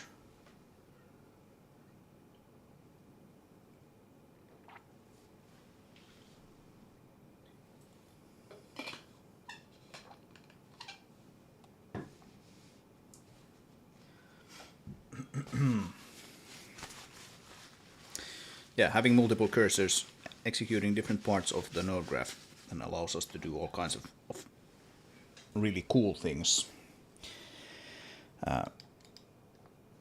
later on in the mission, like tracking multiple things simultaneously, like whether or not you're driving to the refinery first or the elevator station. You can just have two cursors, each one of them tracking one of those things. And then depending on which one you actually sort of activate the other one can be cancelled, etc. It's actually remarkably easy to do that sort of thing when you can have multiple instruction pointers essentially running in the node. Okay, so let's get rid of that one. So we're going to want to store the node similarly to how we did it here. So we do cursor ID. Right, that's just a type there for uint32. So playing cursor, right? Add a note here. This is the cursor that plays dialogue.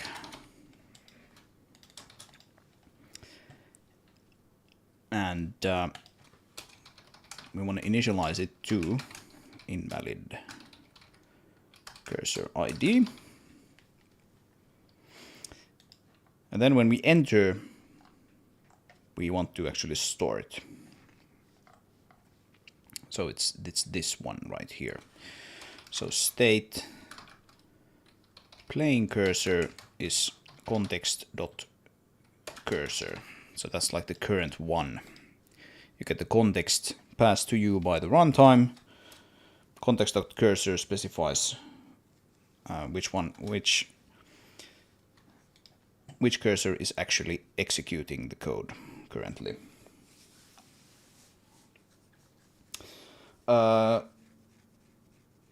Marcus says, I have my own engine. It's really good to see people working on their own stuff from scratch. Yeah, it is. Especially if you're doing your own engine.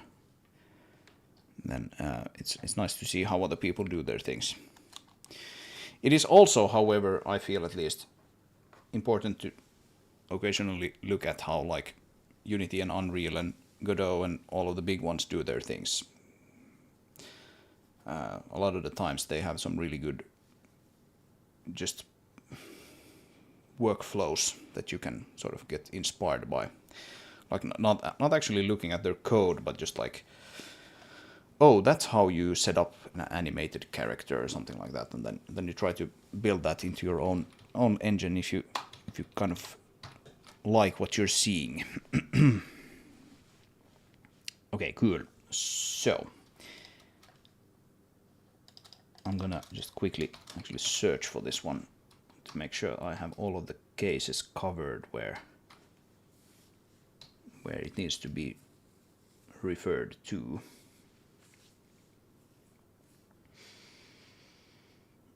Cursor stopped.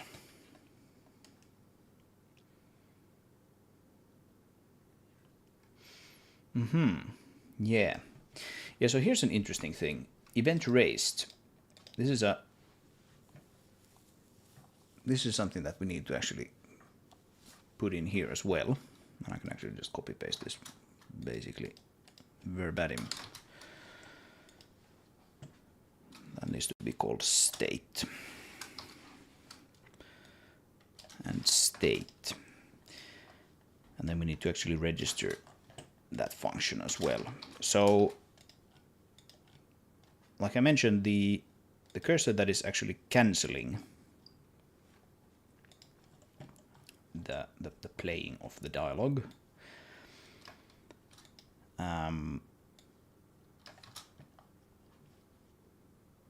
it calls is it stop cursor maybe?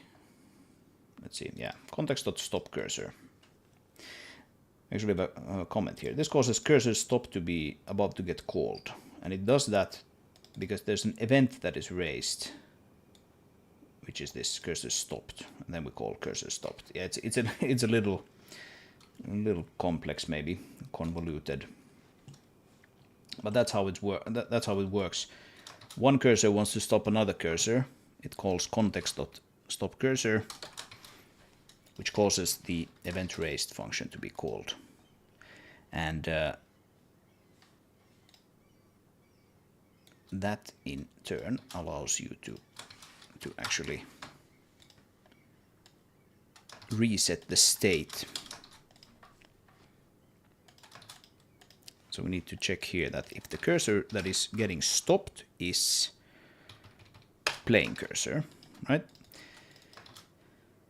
then we can reset the state. Then we can set that to that. Then we can set, I think, those we can reset. We can essentially reset it back to its initial state. Like that. Cursor stopped. Execution context. Yeah, we want to actually get it like this instead. Like so.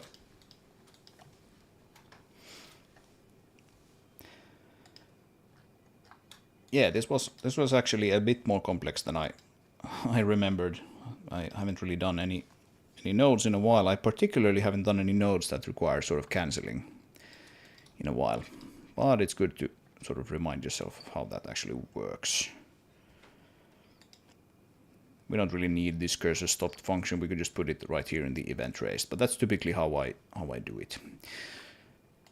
So this event raised is called when any cursor in the whole node graph is stopped. And that's why when we call this cursor stopped function here, we need to check, is this actually our own cursor that is being, that is playing these things? Is that the one that is getting stopped? And only then do we actually reset the state. Otherwise we're going to be resetting the state here when like some other node is cancelled. Right. So the nice thing now is that it should be actually really easy to do this last part of the puzzle. We don't have a state delayed, but basically what we have is if state playing cursor is not invalid cursor ID, then we stop the playing cursor, and we can make sure that we don't. This current cursor should not be the playing cursor. It should be some other cursor that is stopping the playing cursor. Right. Okay. Let's see if this works. So we should get hello there, and then there should be a little bit of a pause, and then the narrator should say something about the mission being aborted or cancelled or whatever it was that I wrote there. Let's see. Start mission. So we get hello there. All of a sudden the mission was cancelled, and then it shouldn't continue, and indeed it does not. Okay, cool.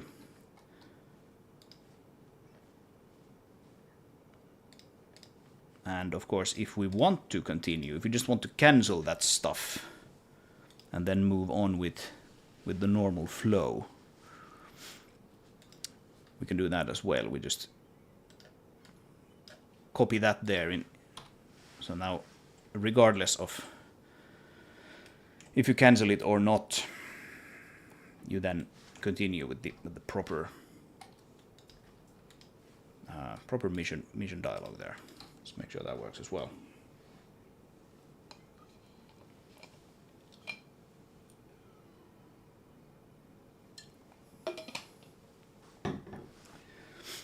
All right, run script, start mission.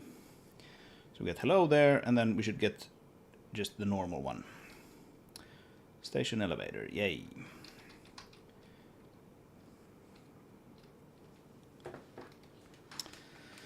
Okay, nice. Nice. Yeah, that should make it much nicer to work with, because now I can sort of collapse an entire section like this into basically one of these nodes. Still need to do the user interface for this, but I haven't exactly decided how I want to do that yet, so probably not going to do that today. I'm going to sleep on it a little bit.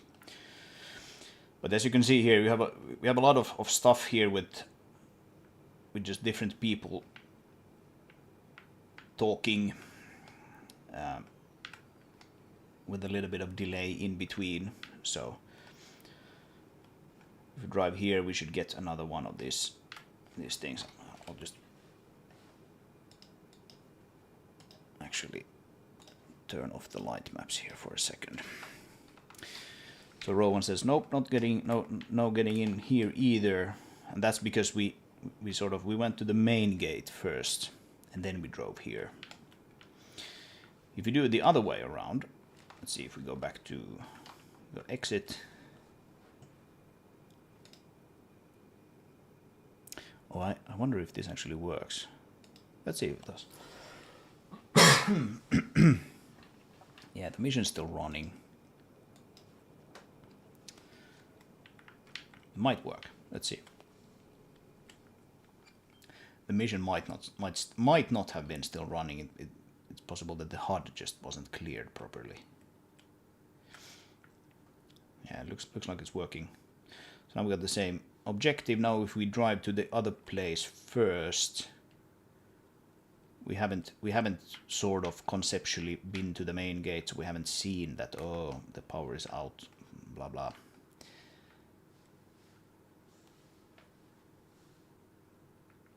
We should get a slightly different piece of dialogue here.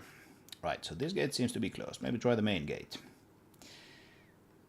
So you only get that piece of dialogue if you go there to that secondary gate first. And then if you go drive here,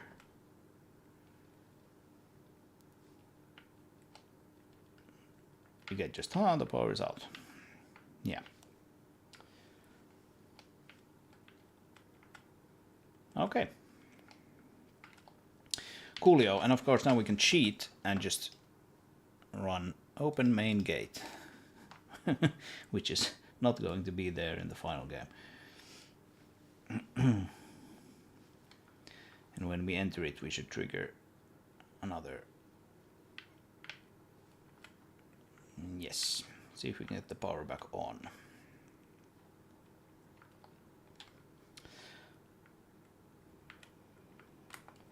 Cool.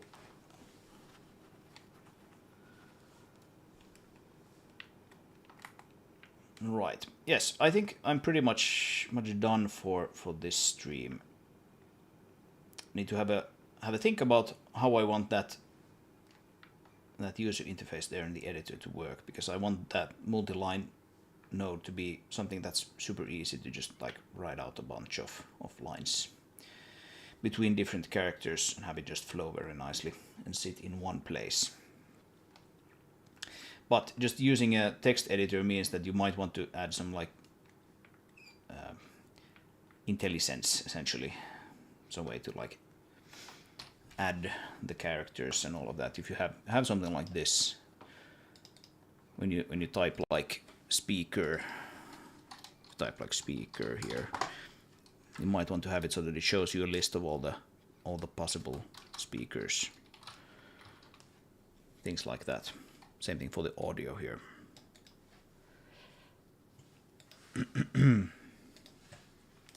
But yeah, that's kind of fun. Now if we remove the delay, let's just make sure that the whole multi-line thing works actually without the delay. I think I need to probably restart the game for that to update.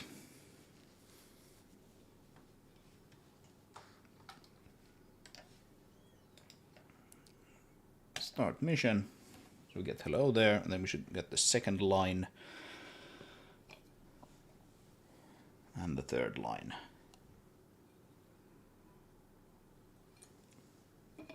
Yeah.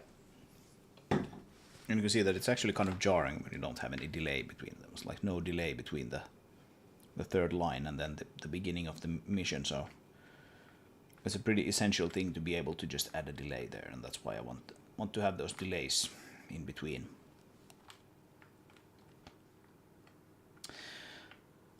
All right, cool. Do we have any questions for today? I'm probably gonna end this quite soon.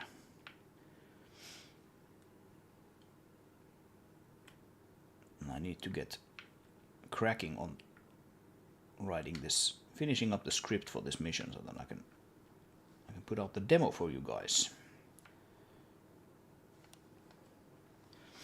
Pretty sure there's going to be some AI things and whatnot to occupy me for a few weeks still.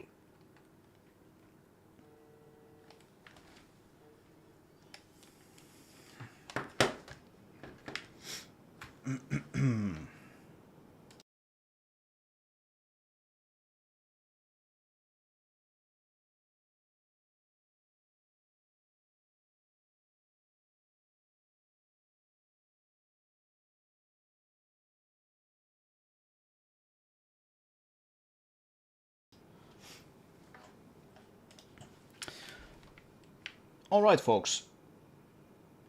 If there are no more questions, then I thank you very much for your time today. Make sure to subscribe and like and press all the buttons and everything that YouTube wants you to do. And if you like this kind of stuff, then be sure to check back later for some more.